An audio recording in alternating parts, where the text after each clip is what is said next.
piensas cuando se dice discípulo? ¿Qué es lo primero que se viene a tu mente? La semana pasada nuestro pastor empezó una serie que se llama Siguiendo a Jesús.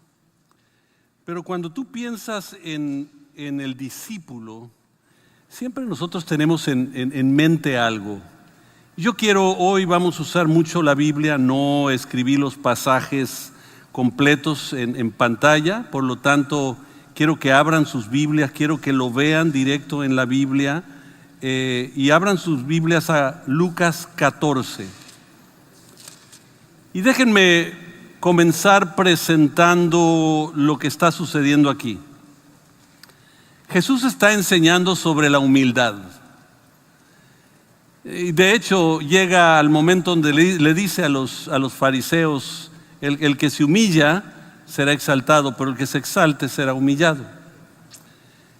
Y después empieza a hablar de banquetes, termina esa parte y luego empieza a desglosar todo un banquete, porque lo que él quiere decirle a ellos es que nosotros siempre invitamos gente que nos puede regresar el favor. Y dice, ¿y eso qué gloria tiene? Es mejor dar a aquellos que no pueden regresarnos el favor. Eso verdaderamente es grande. Y terminando eso, empieza a hablar lo que nosotros vamos a leer. El costo de ser discípulo. Porque déjenme decirles, es fácil ser cristiano. Todo mundo, cuando les preguntas, ¿eres cristiano? Y todos responden, sí, yo soy cristiano y todo eso. Todo mundo puede ser cristiano, porque se requiere nada más creer y se acabó. Pero ser discípulo requiere mucho más. Hay un costo. Fíjense cómo dice aquí, empezando en el versículo 25, Lucas 14, 25. Una gran multitud seguía a Jesús. Él se dio vuelta y les dijo, si quieres ser mi discípulo. Noten que no le está diciendo si quieres ser creyente en mí. Si quieres ser cristiano. Dice, si quieres ser ¿qué? Mi discípulo, debes aborrecer a los demás. Tu padre y madre, esposa e hijos, hermanos y hermanas, sí, hasta tu propia vida. De lo contrario, no puedes ser mi ¿qué? Discípulo. Además, si no cargas tu propia cruz y me sigues, no puedes ser mi, otra vez, discípulo. Sin embargo, no comiences sin calcular el costo. Pues ¿quién comenzaría a construir un edificio sin primero calcular el costo para ver si hay suficiente dinero para terminarlo? De no ser así, tal vez termines solamente los cimientos antes de quedarte sin dinero y entonces todos se reirán de ti. Dirán, ahí está el que comenzó un edificio y no pudo terminarlo. ¿O qué rey entra a una guerra con otro rey sin primero sentarse con sus consejeros para evaluar si su ejército de 10,000 puede vencer a los 20,000 soldados que marchan contra él? Y si no puede, enviará una delegación para negociar las condiciones de paz mientras el enemigo todavía está lejos. Así que no puedes convertirte en mi discípulo sin dejar todo lo que posees. Fíjense cómo termina. La sal es buena para condimentar, pero si pierde su sabor, ¿cómo la harán salada de nuevo? La sal sin sabor no sirve ni para la tierra ni para el abono. Se tira. El que tenga oídos para oír, que escuche y entienda. Y de hecho está refiriéndose también ese pasaje en particular a una iglesia llamada la Odisea. Una iglesia que dice que es una iglesia tibia, que no es ni fría ni caliente, que dice que Dios vomitará de su boca porque hay un mal sabor. ¿Por qué la Odisea? Porque a un lado estaba Heriápolis tenía aguas termales y se creía que en las aguas termales había sanidad. Por otro lado estaba Colosas, en una montaña alta, nevaba y en el verano se derretía la nieve y formaba agua cristalina, fresca, para durante el verano beber agua fresca. Pero la Odisea quedaba en medio y descendía el agua termal y el agua fría y se unía, y era un agua que tenía sabor malo y tibio. O sea, como no eres ni sanidad para el enfermo y no eres refrigerio para el sediento, no me sirves de nada. Y de eso está hablando aquí. Porque está hablando de ser discípulo. Digan la palabra discípulo. Empecé con la pregunta: ¿qué piensas que es ser discípulo? Cada vez que nosotros pensamos en la palabra discípulo, pensamos en una persona. Ponle una cara: Pedro, Juan, Santiago, Felipe. Y pensamos en eso. Pero para Dios es mucho más que una cara. El discípulo es lo que hago y cómo vivo. De hecho, Mateo capítulo 28, si se van a Mateo capítulo 28, el último capítulo de Mateo, Jesús da una encomienda. Y en el versículo, de hecho, desde el 18 dice: se me ha dado toda autoridad. Mateo 28, 18, se me ha dado toda autoridad en el cielo y en la tierra. Por lo tanto, o sea, ¿cómo tengo esa autoridad? Vayan y hagan discípulos de todas las naciones. ¿Qué dice? Vayan y hagan. No dice si tienes tiempo, si te preparaste en el instituto bíblico correctamente. No dice nada de eso. Les da una encomienda inmediata. Ese es la gran comisión. Nosotros le referimos a eso, la gran comisión. Es una orden que Dios da. Vayan y hagan discípulos de todas las naciones, bautizándolos en el nombre del Padre, del Hijo y del Espíritu Santo. Enseñen a los nuevos discípulos. Noten la palabra que constantemente se repite en el Nuevo Testamento. A los discípulos a obedecer todo mandato que yo les he dado, y tengan por seguro que estoy con ustedes siempre hasta el fin del mundo. Y esa parte la escuchamos y lo dejamos a los misioneros. Aquí apoyamos misioneros, tenemos varios misioneros en España, en Estados Unidos, en Argentina. Tenemos varios misioneros que nosotros, sus diezmos y ofrendas apoyan. Entonces nosotros estamos involucrados en misiones, pero no es de eso lo que está hablando Jesús aquí. O sea, ignoramos las instrucciones de Dios. Y es bien claro, y esto es clave para la iglesia. Por eso mucha iglesia cristiana se está muriendo, porque nos hemos hecho expertos en hacer reuniones, pero no en cumplir los mandatos del Señor. Ignoramos las instrucciones de Dios. Entonces déjenme, si me permiten, en los próximos minutos desmenuzarlo un poquito más. ¿Qué significa discípulo? La palabra griega es mathetiu, que significa el que aprende, el que apoya y el que imita. El que aprende, el que apoya, el que imita. O sea, si quieres anotarlo bien, anota esto. Un discípulo es una persona que aprende y aplica. Aprende y aplica. Aprende y... De hecho, eso es lo que significa sabiduría. Sabiduría es aplicar el conocimiento. Hay mucha gente que tiene mucho conocimiento de la Biblia, pero aplica muy poco. ¿Cómo puedo hablar mal de mi hermano cuando la Biblia me dice que no lo haga y lo hago? Eso significa que no estoy aplicando lo que conozco. No hay sabiduría en mí. Y el discípulo es aquel que aprende la palabra de Dios y aplica la palabra de Dios. De hecho, Jesús llamó a todos los que le siguen, les llama discípulos, a todos. Y de hecho tú ves la Biblia y dice, y lo seguían muchos discípulos. Y hay varios procesos. Pero déjenme como nosotros siempre pensamos en figuras, Pedro, Juan, todos ellos. Pues vamos a empezar. Hay aproximadamente 14 veces que el Señor dice la palabra sígueme. 14 veces en el Nuevo Testamento. 3 de esos fueron a sus discípulos. Y nos da el proceso de seguir al Señor.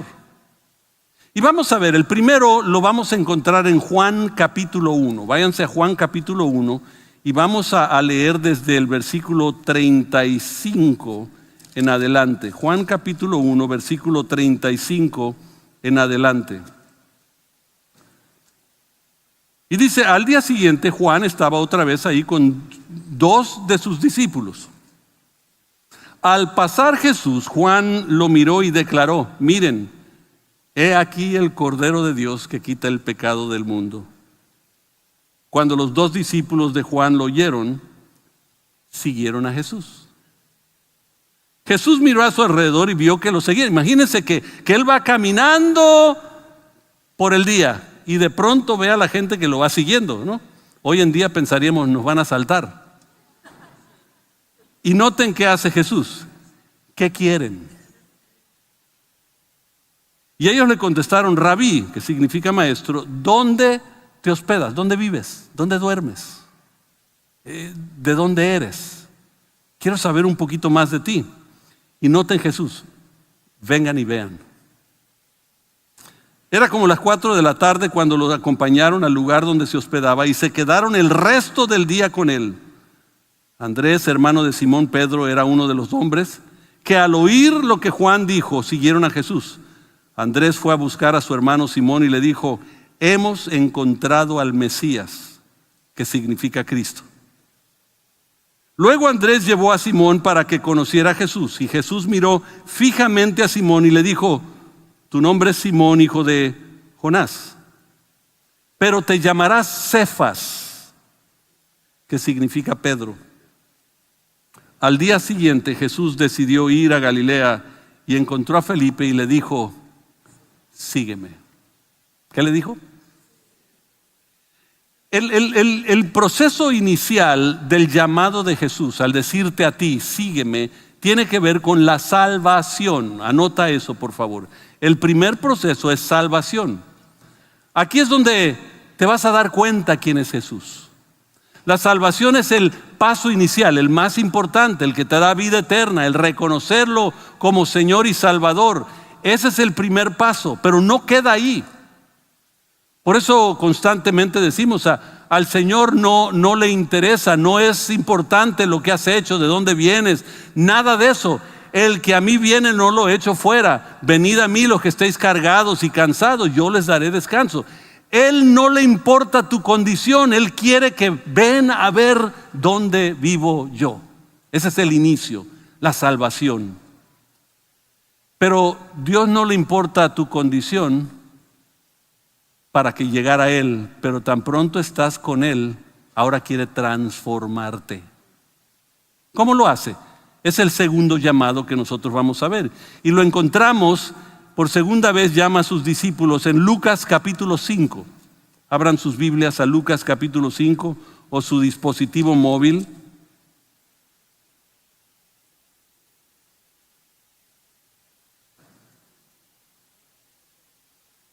Y fíjense que aquí está sucediendo algo. Él está hablando a la multitud. Cierto día, mientras Jesús predicaba a la orilla del mar de Galilea, gran multitud se abalanzaba sobre él para escuchar la palabra de Dios.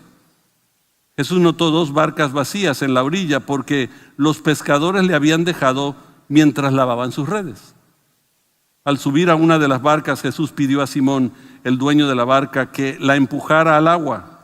Luego se sentó en la barca y desde ahí enseñaba a las multitudes. Cuando terminó de hablar, le dijo a Simón, ahora ve a las aguas más profundas y echa tus redes para pescar. Porque aquí empieza la siguiente fase. Cuando tú has conocido al Señor como tu Salvador, ahora Él es tu Señor, Él es tu Salvador, ya reconoces la condición tuya y lo que Él ha hecho por ti, pero ahora empieza una relación más profunda, y anota eso. El segundo paso viene siendo una relación con Él. Aquí es donde se profundiza el conocimiento. No te puedes quedar en el primer paso. Porque si fuera el primer paso, salvación nada más, pues entonces cuando recibas al Señor te vas con el Señor. Imagínense aquí todo el mundo diciendo, yo quiero recibir al Señor, recibe al Señor y de pronto, ¡pum!, ¡pum!, desaparecen. Y tú preguntas, ¿y dónde se fue? Pues ya recibió su salvación, ya se fue con el Señor. Pero hay algo más que Dios quiere. Entonces empieza una relación y le dice, ¿sabes qué? Quiero usar lo que tú tienes. A Pedro le dice, esta es tu barca, ¿verdad? Era un empresario. Y un empresario que le gustaba la pesca, era la empresa que él tenía. Entonces, ¿qué es lo que el pescador quiere? Pescar. No es una prueba, no se preocupen, no les voy a dar mala calificación. Pueden contestar. Entonces, le dice, ahora vayan dice la Reina Valera, boga mar adentro. O sea, órale. Dice, maestro Simón. Maestro, respondió Simón, hemos trabajado mucho durante toda la noche y no hemos pescado nada, pero en tu palabra echaré la red. Si tú lo dices, lo vamos a hacer. Y esta vez las redes se llenaron de tantos peces que comenzaron a romperse las redes. Uno gritó de auxilio y atrajo a compañeros de otra barca. Y pronto las dos barcas estaban llenas de peces a punto de hundirse. Simón Pedro se dio cuenta de lo que había sucedido y cayó de rodillas delante de Jesús. Recuerden que ya empezó su relación con Él. Ya el Señor dijo, vengan, vean dónde yo vivo. Ya empezó algo, pero ahora, fíjense que como pescador, yo hubiera empezado a glorificar al Señor por la gran pesca. Porque lo que quiere un empresario es que su empresa prospere. ¿Qué más prosperidad que eso para un pescador?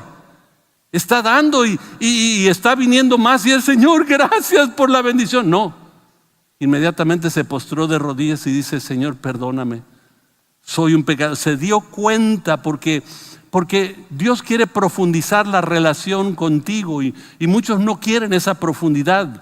No, prefieren no irse a los lugares desconocidos con Él. Cantar de los cantares. En Cantar de los Cantares, ¿qué es lo que el Señor, ahí ves el novio y la novia siempre invitando al novio, al rey, a que se venga a su casa? Mira, hasta mi cama donde fui concebida, vente para acá. Y el rey diciendo, no, vente a mis palacios, vente a disfrutar de eso. Y seguimos siendo igual. Señor, ven acá a visitarnos. Y el Señor dice, no, yo quiero que tú me visites a mí. Entonces, y de pronto la relación se profundiza. Y noten, estaba muy asombrado por lo que, versículo 9, por la cantidad de peces que había sacado, al igual que otros que estaban con él. Sus compañeros, Santiago y Juan, hijos de Zebedeo, también estaban asombrados. Jesús respondió a Simón. Y aquí le falta, en la nueva versión, la nueva traducción viviente, le falta la palabra sígame. Pero aquí dice, sígueme y de ahora en adelante te haré pescador de hombre. Sígueme. Pero ahora la relación cambia el formato que Dios quiere para nosotros. ¿Por qué? Porque empieza con salvación, pero esa salvación se convierte en una relación. Esa relación ahora cambia al tercer paso del llamado de los discípulos. Váyanse a Juan capítulo 21. Esta es la tercera vez que Jesús les dice a sus discípulos, sígueme. Juan 21, desde el 1 al 19. Del 1 al 19. Y déjenme nada más expresarles lo que está pasando. Ellos no sabían qué hacer. Jesús había muerto. Se van a pescar. ¿Qué es lo que saben hacer? Son pescadores. Están pescando y de pronto en la madrugada se les aparece Jesús, el que murió y el resucitó. Y el que resucitó. Y de pronto les empieza a gritar: hijitos, ¿tienen algo de comer? Comer. El eco, perdón, los efectos especiales que... ¿Tienen algo de comer? Y Pedro lo oye y dice: Nel pastel, nada. Toda la noche pescando y no hemos logrado nada. Y Jesús le hace esto: echen la red al otro lado. Y cuando hacen eso, dice que hubo una pesca tan grande que inmediatamente Pedro dijo: ya sé quién es. Recuerden que ya empezó a tener relación con él, ya sabía. Y de pronto dice: Juan, es Jesús. Y dice que se puso su manto. Qué curioso, se pone el manto para echarse el clavado. La mayoría de nosotros nos quitamos todo para echarnos el clavado. Él se puso el manto porque él quería llegar apropiadamente con su maestro. Y cuando llega con Jesús, Jesús ya está sentado asando un pez, un pescado. Dice: vente, zarandeado.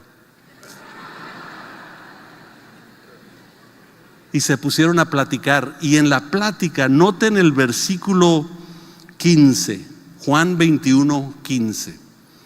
Después del desayuno, Jesús les preguntó a Simón Pedro: Simón, hijo de Jonás, ¿me amas? Sí, Señor, contestó Pedro, tú sabes que te quiero. Y es curioso porque la palabra que usa son distintas palabras. Jesús está hablando de amor y él está hablando de querer, porque no entiende. Y el Señor, fíjense, el Señor es tan misericordioso que no condena a Pedro. Pedro, no te estoy hablando de querer, estoy hablando de amar. Así te contestaría la esposa, ¿no? ¿Cómo que me quiere? ¿No me amas? ¿Qué onda? No, Jesús no lo condena. Él dice: ¿me amas? Sí, Señor, sí te quiero. Pero noten lo que le dice: entonces alimenta mis corderos. Le dice otra vez: ¿me amas? Y él dice: sí, Señor. Entonces cuida mis ovejas. Por tercera vez le pregunta: ¿me amas? Y Pedro se dolió porque Jesús le preguntaba por tercera vez. Y le contestó: Señor, tú sabes todo. Tú sabes cuánto yo te quiero. Y termina diciendo: entonces alimenta mis ovejas. Porque un discípulo no solo recibe la salvación, no solo entra en relación, pero ahora empieza la reproducción de la vida de Jesús en otros. Me encanta en la profundidad de una relación, como lo dijo un gran maestro, decía: Dios anhela que nosotros seamos discípulos, que hacemos discípulos, que hacen discípulos. John Maxwell lo dice de esta manera: nosotros, para ser líderes exitosos, que él fue pastor también y ahora es un gran gurú y maestro de liderazgo bíblico. Y de pronto dice: el líder exitoso es un líder que en su generación prepara a otra generación para preparar otra generación. Porque el llamado de Dios es que nosotros hagamos discípulos. Es por no solo buscar la vida eterna en Jesús, sino ahora entender los procesos de Dios, porque a veces no entendemos, y mucha de la iglesia se muere hoy en día porque la iglesia ha aprendido a ser iglesia nada más, pero no a cumplir los mandatos de Jesucristo. Muchos cristianos nunca han sido ni han hecho discípulos. Entre nosotros hay gente que recibió a Cristo y ese es el primer paso importante, pero de ahí Dios quiere profundizar una relación contigo y después quiere reproducirse a través de ti.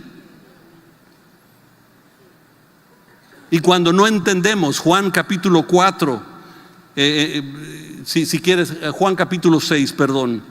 En Juan capítulo 6, versículo 44, está hablándoles del pan de vida. y de pronto en el 44 les dice, pues nadie puede venir a mí a menos que me lo traiga el Padre. Es todo lo que dijo. No profundizó en eso. ¿Qué significa? ¿Qué querrá decir? No profundizó, pero la gente dice, caray, espérate, el Padre, pan de vida, todo lo que necesita. Oye, esto ya está hablando de más, ya no me gusta. Es mucho compromiso. El compromiso nos asusta a nosotros.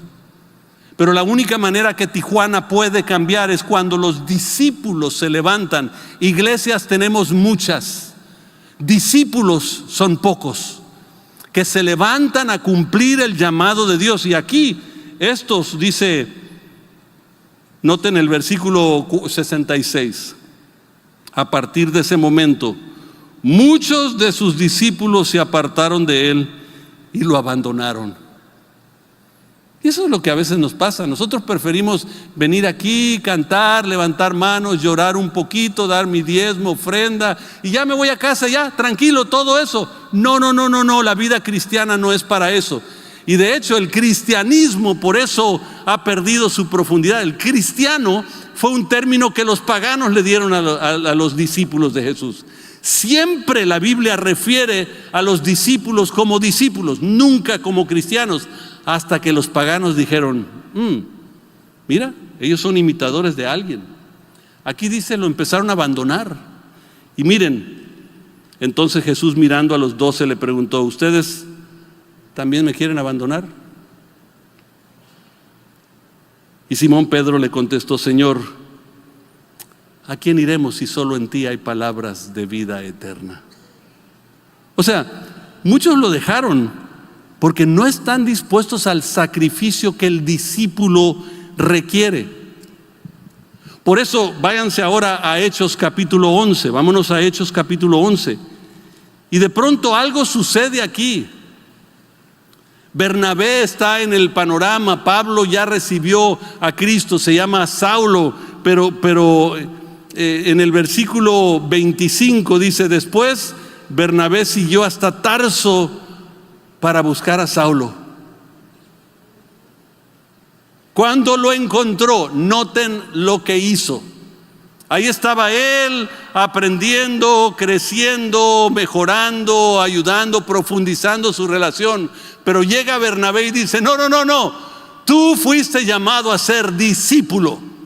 Vente conmigo, y se lo lleva. Cuando lo encontró, lo llevó de regreso a Antioquía. Los 12 quedaron ahí con la iglesia durante un año, enseñando a grandes multitudes. Y fue en Antioquía donde por primera vez los creyentes los llamaron cristianos. ¿Por qué los llamaban cristianos? Mira, ahí están los que imitan a ese Cristo que estaba, ese Jesús, que supuestamente murió y resucitó. Esos son los imitadores. ¡Qué privilegio que te digan eso! Pero Dios lo que te salva no para llevarte solo a la vida eterna, te salva y te deja aquí para reproducir su vida en la vida de muchos. Y eso es lo que muchos no hemos entendido, que el discipulado, anota esto por favor, es un mandato. Lo tienen que hacer. Fíjense lo que estaba pasando en Hechos. La iglesia nació, está creciendo. Capítulo 5 y el versículo 42 dice así: y cada día en el templo y casa por casa seguían enseñando y predicando este mensaje: Jesús es el Mesías. ¿Dónde? En el templo y en las casas. ¿Quién? Todos. En aquel tiempo no crean, es Pedro nada más, son los líderes. No, todos se habían emocionado con la transformación y luego la relación profundizada en el Señor, que también se convive el uno al otro, y después empezaron ellos a hacer lo mismo. Por eso les llamaron cristianos, porque se reproducían. Noten el capítulo 6, versículo 1. Al multiplicarse los discípulos, no dicen los cristianos, Dice, los discípulos estaban multiplicando. ¿Y saben por qué no nos multiplicamos? Porque no somos discípulos, somos cristianos nada más. Qué bueno, gloria a Dios, aleluya. Pero Dios nos ha llamado, ya que somos cristianos, a ser su discípulo, profundizar la relación y luego imitar al maestro. Noten, están enseñando, se están multiplicando los discípulos. Versículo 7, Hechos 6, 7. Así que el mensaje de Dios siguió extendiéndose y el número de los discípulos aumentó en gran manera en Jerusalén. Y muchos de los sacerdotes y judíos también se convirtieron en discípulos. ¡Wow! La multiplicación. Entonces, ¿qué nos está pasando? Dios llama aquí a don Fermín, a esta ciudad, por la ciudad. Él no vino a pastorear Grupo Unidad. Si ustedes creen que vino, se equivocan. Él nunca dijo que él era pastor de Grupo Unidad. Él era pastor de Tijuana. Siempre era su frase. Porque Dios lo trajo a la ciudad. Dios te puso en Tijuana para ganarte Tijuana y te dejó aquí. Si no vas a hacer nada, pues que ya Dios te lleve. Ahorita voy a orar por eso. No. Porque nos convertimos en la Odisea. En Lucas capítulo 9, el Señor, cuando habla de el que toma el arado no puede voltear para atrás porque no es digno del reino, al inicio te da toda la metodología de Jesús. Dice, y la multitud se apegaba a Jesús y Jesús los recibió, les habló del reino y sanó sus heridas. 3 cosas. Nosotros a veces no los queremos recibir porque no se ven como nosotros.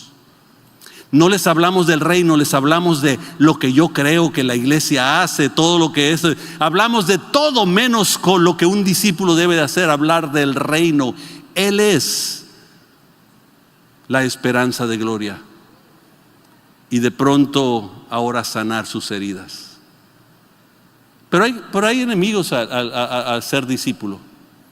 Hay 4 enemigos que yo identifico en la Biblia. Anoten estos, por favor. Número 1, primer enemigo: creer que no has cambiado. Creer que no has cambiado. Y anota, por favor, 2 Corintios 5, 17. Todos se saben este pasaje. De modo que si alguno está en Cristo, nueva criatura es. Las cosas viejas pasaron, he aquí, todo es hecho nuevo. Entonces tú dices, ¿todo? Pues me siento igualito. Pienso igual, veo igual, hablo igual, todo igual. Porque tú estás viendo lo externo, pero Dios transformó lo interno. Espíritu, alma y cuerpo. Aquí te dio un nuevo espíritu. Un espíritu que ahora clama, Abba, Padre. Y te da ese espíritu nuevo para ser transformado. Pero yo quiero transformar aquello. Pero mira, lo que Dios transforma es esto y te va cambiando ahora tu mente y luego tu cuerpo. Todo eso va pasando, es un proceso de parte de Dios. Porque no cambia esto. O sea, si tú hoy recibes a Cristo y eres un gordo, vas a ser un gordo cristiano. Si eres feo, vas a ser un cristiano feo. Bueno, no hay cristianos feos, ¿no? Sonrían, decía Madre Teresa de Calcuta, lo que inspira la vida es la sonrisa del alma. Sonrían, no vayan tan enojados siempre. Bueno, ese es un mensaje para otro tiempo. Si ya recibiste a Cristo, primer paso, ya lo hiciste, eres una nueva criatura. Aunque te veas gordo y feo, eres nueva criatura, decláralo. Tony nos decía la semana antepasada, decía, ¿sabes qué? Son hijos, declárenlo, créanlo, vívanlo. Eso es lo que la Biblia dice. Cuando Él llega a tu corazón, cambia tu corazón. Lo demás lo va a tratar. Ese es el proceso de la relación.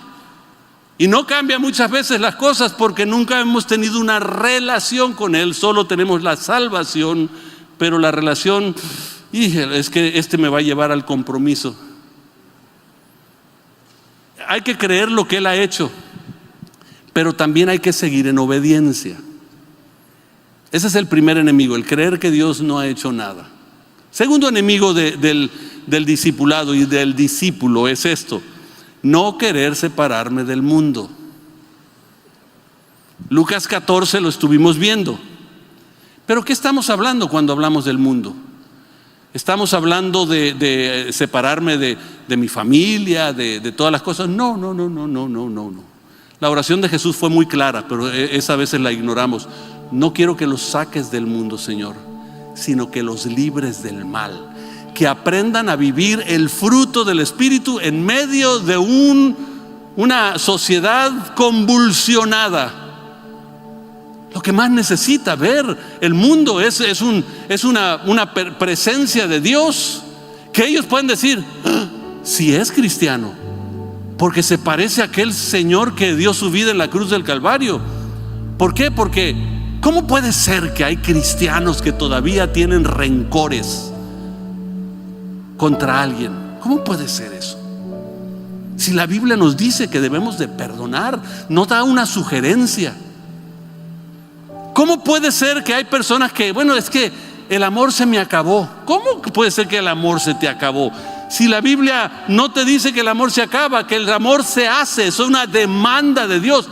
Ama a tu prójimo. No te dice si puedes, si quieres, si tienes. No, eso no es Dios. Ese es el enemigo diciéndote porque no quiere que te separes del mundo. ¿Qué es vivir la vida de Dios y no del mundo? El fruto del Espíritu, Gálatas 5, 22 y 23. El fruto del Espíritu es amor, gozo, paz, paciencia, benignidad, bondad, fe, mansedumbre y templanza. Y contra esas cosas ni ley necesitas, porque vives imitando al Maestro.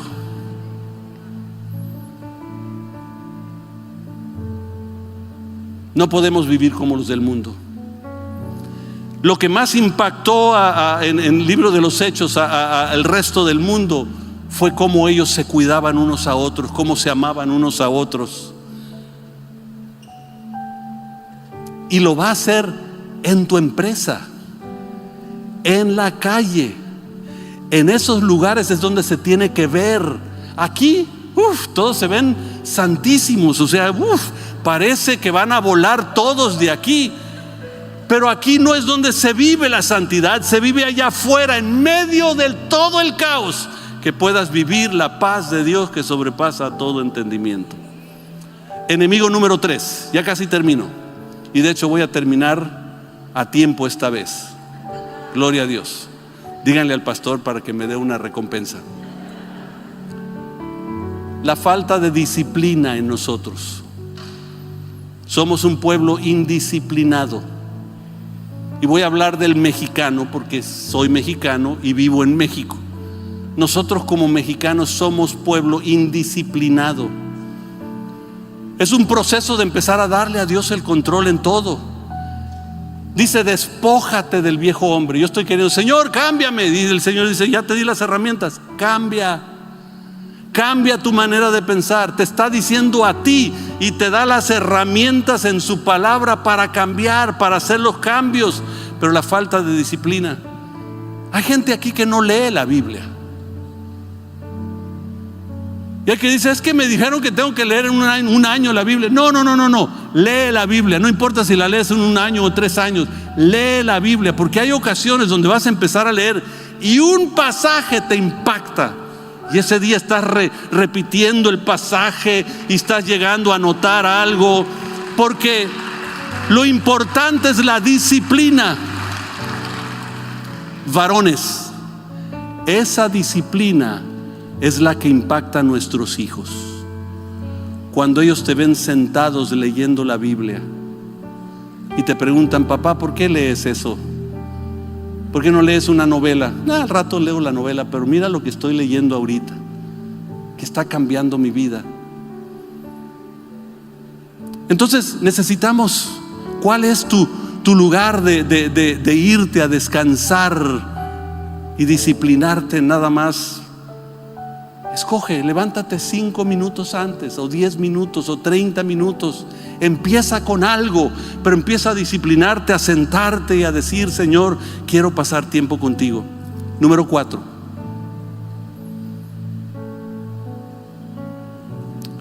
El enemigo del discípulo es el no ganar almas para el reino. El no ganar almas para el reino. Fíjense en Segunda de Timoteo. Segunda de Timoteo, capítulo 2, versículo 2. Pablo hablándole a un jovencito. Una generación levantando a otra generación que levanta a otra generación. Me has oído enseñar verdades que han sido confirmadas por muchos testigos confiables. Ahora enseña estas verdades a otras personas dignas de confianza que estén capacitadas para transmitirlas a otras. Un discípulo hace discípulos que hace discípulos. Por eso, ¿qué estás haciendo? ¿Cuándo fue la última vez que tú ganaste a una persona para Cristo? Y a lo mejor dirás: es que yo no tengo mucho conocimiento. No tienes que tener mucho conocimiento. Eso fue el error que la iglesia ha tratado de meter. No necesitas. El día que eres transformado, esa transformación se la puedes compartir a cientos de personas. Ellos tienen que verlo en ti. Por eso son tan importantes los grupos de casa. No vamos a ganar Tijuana por tener iglesia. Vamos a ganar Tijuana cuando Cristo se presente en esta ciudad y lo quiere hacer a través de ti. A lo mejor tú dices: no tengo mucho talento. Bueno, déjenme contarle una historia que acabo de escuchar. Y la historia es del hombre más impactante que nadie conoce. Historia verídica. Y voy a empezar con la vida de Mordecai Ham. Mardoqueo Ham, jamón. Mordecai Ham fue un evangelista a principios del siglo pasado. Estaba teniendo en 1934 su campaña, su cruzada en una carpa en Carolina del Norte, en Charlotte para ser exacto, en la ciudad. Estaba lleno el lugar y él estaba hablando del amor del Padre para con nosotros. Entraron 2 jovencitos de 16 años a ese lugar porque escucharon que se hablaba del amor del Padre y les impactó, y entraron y se asomaron por todos lados, pero no había asientos juntos. Entonces se salieron. Cuando vio uno de los edecanes que estaba ahí, vio que se salieron, salió corriendo tras de ellos. Dice: ¿qué pasó, jóvenes? ¿Qué pasó? Dice: es que nos gustó el mensaje, pero no hay asientos juntos. Vénganse conmigo. Y los llevó y empezó a reacomodar a la gente hasta que les puso 2 asientos juntos. Se sentaron. Ese día esos 2 jóvenes de 16 años reciben a Cristo. Uno llamado Billy Graham y el otro Grady Wilson, que fue el que le hizo las campañas, le coordinó las campañas por muchos años, que a través de Billy Graham 420 millones de personas escucharon el evangelio y más de 3 millones de personas recibieron a Cristo como Señor y Salvador, solo por un edecán que dijo: no se vayan, vénganse, yo les encuentro lugar. Esa es la vida de Jesucristo.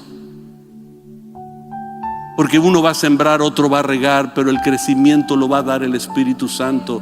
Pero todos participamos. ¿Quieres solo ser cristiano?